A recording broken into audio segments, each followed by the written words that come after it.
യേശുവിൽ ഏറ്റവും പ്രിയപ്പെട്ടവരെ, ഡെയിലി ബ്ലെസ്സിങ് എന്ന അനുഗ്രഹീത ശുശ്രൂഷയിലൂടെ ദൈവവചനം ശ്രദ്ധയോടും പ്രാർത്ഥനയോടും കൂടെ കേട്ടുകൊണ്ടിരിക്കുന്ന ഓരോ വ്യക്തികളെയും കുടുംബങ്ങളെയും സ്നേഹത്തോടെ ഓർത്തുകൊണ്ട് പ്രാർത്ഥിക്കുകയാണ്. നിങ്ങളുടെ എല്ലാ ജീവിതങ്ങളിൽ ഈ വചനത്തിൻ്റെ വലിയ സഹായവും ഇടപെടലുകളും എന്നും ഉണ്ടാകട്ടെ. ഈ വചനം കേൾക്കുന്ന നിങ്ങളുടെ ജീവിതങ്ങളിൽ, ഈ വചനം മുഴങ്ങുന്ന നിങ്ങളുടെ ഭവനങ്ങളിൽ ദൈവത്തിൻ്റെ സാന്നിധ്യം എന്നും ഉണ്ടാകട്ടെ. ദൈവത്തിൻ്റെ സഹായം ലഭിക്കട്ടെ. ആരൊക്കെയാണോ ഞങ്ങളോട് പ്രാർത്ഥന ചോദിച്ചത്, ആരുടെയൊക്കെ ആവശ്യങ്ങൾക്ക് വേണ്ടിയാണോ ഈ ദിവസങ്ങളിൽ പ്രാർത്ഥിക്കാൻ കടപ്പെട്ടിട്ടുള്ളത്, അവരെല്ലാം ഓർത്ത് പ്രാർത്ഥിക്കുന്നു. അവർക്കെല്ലാം വേണ്ടി പ്രാർത്ഥിക്കുന്നു. ദൈവത്തിൻ്റെ അത്ഭുതകരമായൊരു ഇടപെടൽ ഈ ദിവസങ്ങളിൽ, ഈ നാളുകളിൽ സംഭവിക്കട്ടെ എന്ന് പ്രാർത്ഥിക്കുവാണ്. താല്പര്യത്തോടെ, സന്തോഷത്തോടെ, കൊതിയുള്ള ഒരു മനസ്സോടെ ദൈവവചനത്തിൻ്റെ മുമ്പിലായിരിക്കുന്ന നിങ്ങളെ, നിങ്ങളുടെ കുടുംബത്തെ സമർപ്പിച്ച് പ്രാർത്ഥിക്കുന്നു. നിങ്ങളൊരനുഗ്രഹമായി മാറും. വചനം കേൾക്കുന്ന നിങ്ങളുടെ കുടുംബത്തിൽ ഒരു വലിയ ദൈവീക ഇടപെടൽ തന്നെ സംഭവിക്കാൻ ഇടവരും. പ്രാർത്ഥനയോടെ, സന്തോഷത്തോടെ നമുക്ക് ഈ വചനങ്ങളെ കേൾക്കാം. വിശുദ്ധ ലൂക്കായുടെ സുവിശേഷം 10-ാം അധ്യായം 30-ാമത്തെ വാക്യം ഒന്ന് വായിക്കുകയാണ്. വിശുദ്ധ ലൂക്കായുടെ സുവിശേഷം 10-ാം അധ്യായം 30-ാമത്തെ വാക്യം. യേശു പറഞ്ഞു, ഒരുവൻ ജെറുസലേമിൽ നിന്ന് ജെറീക്കോയിലേക്ക് പോവുകയായിരുന്നു. അവൻ കവർച്ചക്കാരുടെ കയ്യിൽ പെട്ടു. അവർ അവൻ്റെ വസ്ത്രങ്ങൾ ഉരിഞ്ഞെടുത്ത് അവനെ പ്രഹരിച്ച് അർദ്ധപ്രാണനാക്കിയിട്ട് പോയിക്കളഞ്ഞു. ഉള്ളതെല്ലാം എടുത്തോണ്ട് ശത്രു പോയി. എല്ലാം നഷ്ടപ്പെട്ടു. പ്രതീക്ഷയോടെ തുടങ്ങിയ ഒരു യാത്ര പാതി വഴിക്ക് നിന്നുപോയി. നിങ്ങളും നിങ്ങളുടെ ജീവിതത്തിൽ എന്തെങ്കിലുമൊക്കെ പ്രതീക്ഷയോടെ തുടങ്ങിയതാണ്. പക്ഷെ അതൊന്നും ലക്ഷ്യത്തിലെത്താതെ പാതി വഴിക്ക് എല്ലാം നഷ്ടത്തിൽ ചെന്നങ്ങ് നിന്നു. കയ്യിലുള്ളതും പോയി, ഉണ്ടായിരുന്നതും പോയി, സൂക്ഷിച്ചതും പോയി, എല്ലാം നഷ്ടപ്പെട്ടു പോയി. ജീവിതത്തിൽ എന്തെങ്കിലുമൊക്കെ നഷ്ടപ്പെട്ടു പോയതിൻ്റെ വിഷമത്തിലാണോ നിങ്ങളിന്ന്? ഇന്നത്തെ അവസ്ഥ കണ്ട്, ഇന്നത്തെ നിങ്ങളുടെ ചില അവസ്ഥ കണ്ട് ചിലരൊക്കെ പറയും, എല്ലാം അവസാനിച്ചു. അങ്ങനെ പറയാൻ വരട്ടെ, അങ്ങനെ മുദ്ര കുത്താൻ വരട്ടെ, അങ്ങനെ ചിന്തിച്ച് നിരാശപ്പെടാൻ വരട്ടെ. നല്ല സമറിയാക്കാരനായ യേശു നിങ്ങളുടെ അടുത്തേക്ക് വരുന്നുണ്ട്. നല്ല സമറിയാക്കാരനായ യേശു ഇന്നും നിങ്ങളുടെ ജീവിതത്തിലേക്ക് വരുന്നുണ്ട്. കളഞ്ഞിട്ട് പോകുന്നവനല്ല ദൈവം. ഞങ്ങൾ നോക്കിയിട്ട് ദൈവത്തെ കാണുന്നില്ലല്ലോ എന്നോർത്ത് വിഷമിക്കണ്ട. നമ്മൾ കാണുന്നില്ലേലും നമ്മളെ കാണുന്നൊരു ദൈവമുണ്ട്.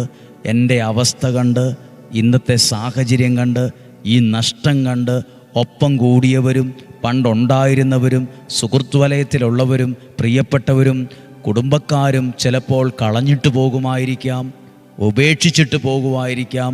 എന്നാൽ നല്ല സമറിയാക്കാരനായ യേശു എന്നെയും നിങ്ങളെയും ഏതൊരവസ്ഥയിലും ഏതൊരു സാഹചര്യത്തിലും കളഞ്ഞിട്ട് പോകുന്നവനല്ല, ഉപേക്ഷിച്ചിട്ട് പോകുന്നവനല്ല, കൈവിട്ട് കളയുന്നവനല്ല. ദൈവം നമ്മളെ സ്നേഹത്തോടെ ചേർത്ത് പിടിക്കും. 35-ാമത്തെ വാക്യം. അടുത്ത ദിവസം അവൻ സത്രം സൂക്ഷിപ്പുകാരൻ്റെ കയ്യിൽ 2 ധനാറ കൊടുത്തിട്ട് പറഞ്ഞു, ഇവൻ്റെ കാര്യം നോക്കിക്കൊള്ളണം. കൂടുതലായി എന്തെങ്കിലും ചെലവാകുന്നെങ്കിൽ ഞാൻ തിരിച്ചു വരുമ്പോൾ തന്നുകൊള്ളാം. അതിൻ്റെ പറഞ്ഞാൽ അപ്രവശം എന്നാണെന്നറിയോ? ഇവൻ ഒരു കുറവും വരുത്തരുത്. പ്രിയപ്പെട്ടവരെ, വചനം കേൾക്കുന്ന നിങ്ങളുടെ ജീവിതത്തിൽ എന്തെങ്കിലുമൊക്കെ കുറവോ നഷ്ടമോ ഉണ്ടോ? ഒരു കുറവും വരുത്താതെ എൻ്റെ കാര്യങ്ങൾ നോക്കുന്ന ഒരു നല്ല ദൈവമുണ്ട്.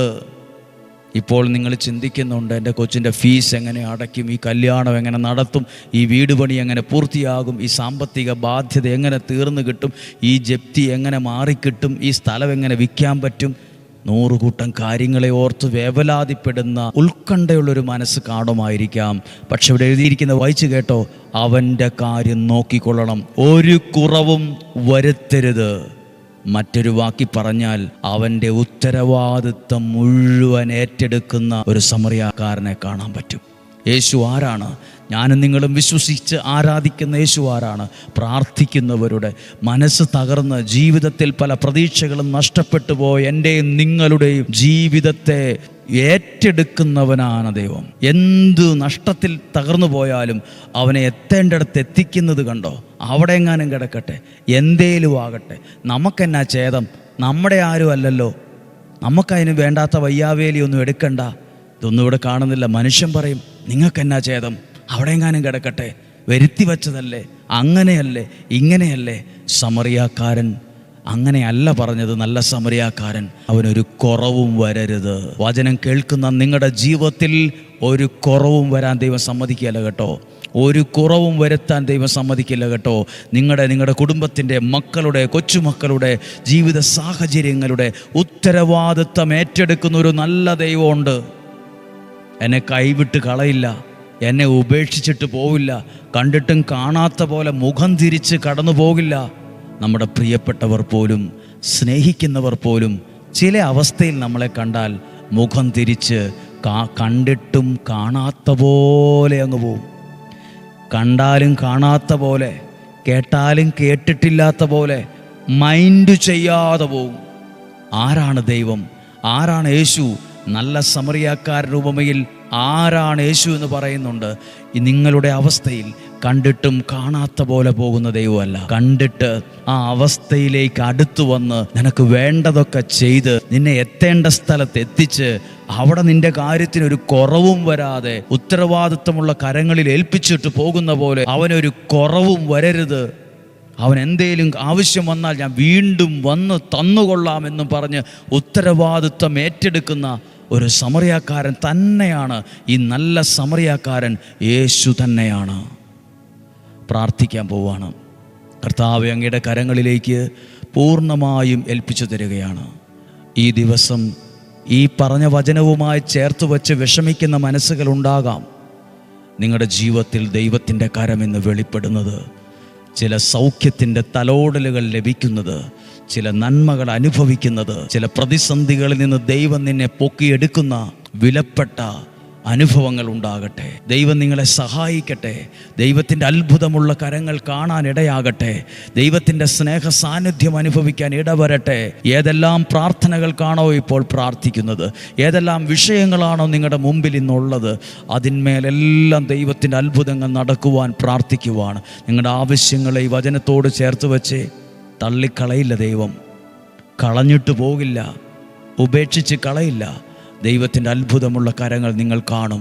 കർത്താവേ, അങ്ങയുടെ ശക്തമായൊരു ഇടപെടൽ ഇന്ന് സംഭവിച്ചു കൊണ്ടിരിക്കുന്നതിനെ പ്രാർത്ഥിച്ചു കൊണ്ടിരിക്കുമ്പോൾ ദൈവം പ്രവർത്തിച്ചു കൊണ്ടുവരിക്കുന്നു. വചനം കേട്ടുകൊണ്ടിരിക്കുമ്പോൾ ദൈവത്തിൻ്റെ അത്ഭുതം അപ്പുറത്ത് നടന്നുകൊണ്ടായിരിക്കുന്നത്, ദൈവം പ്രവർത്തിച്ചു കൊണ്ടായിരിക്കുന്നത്, ദൈവം ഇടപെട്ടുകൊണ്ടായിരിക്കുന്നത്, ദൈവം കണ്ടുകൊണ്ടാണ് ഇരിക്കുന്നത്. പ്രാർത്ഥിക്കാൻ പോവുകയാണ്. നാളെ ഓശാന ഞായറാഴ്ചയാണ്. ഓശാന ഞായറാഴ്ച ഒത്തിരി അനുഗ്രഹമുള്ള ഏറ്റവും പ്രധാനപ്പെട്ട ദിവസങ്ങളിലൊന്നാണ്. നാളത്തെ ശുശ്രൂഷ അനുഗ്രഹമാകട്ടെ. നാളെ എല്ലാവരും പള്ളിയിലൊക്കെ പോയി പ്രാർത്ഥിക്കുന്ന ഒരു നല്ല ദിവസമാണല്ലോ. നിങ്ങൾക്ക് വേണ്ടി ഇന്നേ പ്രാർത്ഥിക്കുന്നു. സന്തോഷമുള്ള കുടുംബമായി ദൈവത്തിൻ്റെ അടുത്തേക്ക് ദേവാലയത്തിൽ പോയി പ്രാർത്ഥിക്കുന്ന, വിശുദ്ധ കുർബാനയിൽ പങ്കെടുക്കുന്ന സന്തോഷമുള്ളൊരു ദിവസം ഉണ്ടാകട്ടെ. ദൈവം നിങ്ങളെ സഹായിക്കട്ടെ. നമ്മുടെ കർത്താവ് ഈശോ മിശിഹായുടെ കൃപയും പിതാവായ ദൈവത്തിൻ്റെ സ്നേഹവും പരിശുദ്ധാത്മാവിൻ്റെ സഹവാസവും നിങ്ങളോടുകൂടെ ഉണ്ടായിരിക്കട്ടെ. നിങ്ങളുടെ കുടുംബത്തിലുണ്ടായിരിക്കട്ടെ, നിങ്ങളുടെ യാത്രകളിലുണ്ടായിരിക്കട്ടെ, നിങ്ങളുടെ തീരുമാനങ്ങളിലുണ്ടായിരിക്കട്ടെ. ഈ വചനം കേൾക്കുന്ന കുടുംബങ്ങളിൽ നിന്ന് ദാരിദ്ര്യം വിട്ടുമാറണമേ. ഈ വചനം കേൾക്കുന്ന കുടുംബങ്ങളിൽ നിന്ന് അസ്വസ്ഥതകൾ മാറിപ്പോകട്ടെ. ഈ വചനം കേൾക്കുന്ന മാതാപിതാക്കളുടെ മക്കൾ അനുഗ്രഹിക്കപ്പെടട്ടെ. ഈ വചനം കേൾക്കുന്നവരുടെ കുടുംബത്തിൽ ദൈവ സാന്നിധ്യം വർദ്ധിച്ചു വരട്ടെ. രോഗങ്ങൾ, അപകടങ്ങൾ, ദുർമരണങ്ങൾ, മൂപ്പെത്താത്ത മരണങ്ങൾ, എല്ലാത്തരം ചതികളിൽ നിന്നും, വഞ്ചനയിൽ നിന്നും, നിരാശയിൽ നിന്നും, കുറ്റബോധത്തിൽ നിന്നും ദൈവം നിങ്ങളെ സൂക്ഷിക്കട്ടെ. ഇന്നും ജീവിക്കുന്ന ദൈവത്തിൻ്റെ സഹായം നിനക്ക് കിട്ടട്ടെ. ഒരു ദോഷവും വരാതെ, ഒരു തിന്മയും വരാതെ, ഒരനർത്ഥവും വരാതെ, ഉള്ളം കയ്യിലെന്ന പോലെ, കണ്ണിലെ കൃഷ്ണമണി എന്ന പോലെ സ്വർഗത്തിലെ ദൈവം എന്നെയും നിങ്ങളെയും സൂക്ഷിക്കട്ടെ. യേശുവിൻ നാമത്തിൽ നിങ്ങളെ അനുഗ്രഹിച്ചു പ്രാർത്ഥിക്കുന്നു. ഇപ്പോഴും എപ്പോഴും എന്നേക്കും ആമേൻ. ദൈവം അനുഗ്രഹിക്കട്ടെ. വളരെ അനുഗ്രഹമുള്ളൊരു വചനമാണ് കേട്ടത്. സാധ്യം എല്ലാവർക്കും അയച്ചു കൊടുക്കുക, പ്രാർത്ഥിക്കുക. ദൈവം നിങ്ങളെ സഹായിക്കട്ടെ. നാളെ ഓശാന ഞായറാഴ്ച എങ്കിലും 5:30 വചനങ്ങൾ കേൾക്കാൻ സാധ്യമായിടത്തോളം നമുക്ക് ഒരുമിച്ചായിരിക്കാം, ഒരുമിച്ച് എഴുന്നേൽക്കാം, പ്രാർത്ഥിക്കാം. ദൈവം അനുഗ്രഹിക്കട്ടെ. നാളെയും കാണുന്നത് വരെ സ്വർഗത്തിലെ ദൈവം എന്നെയും നിങ്ങളെയും സൂക്ഷിക്കട്ടെ. ആമേൻ.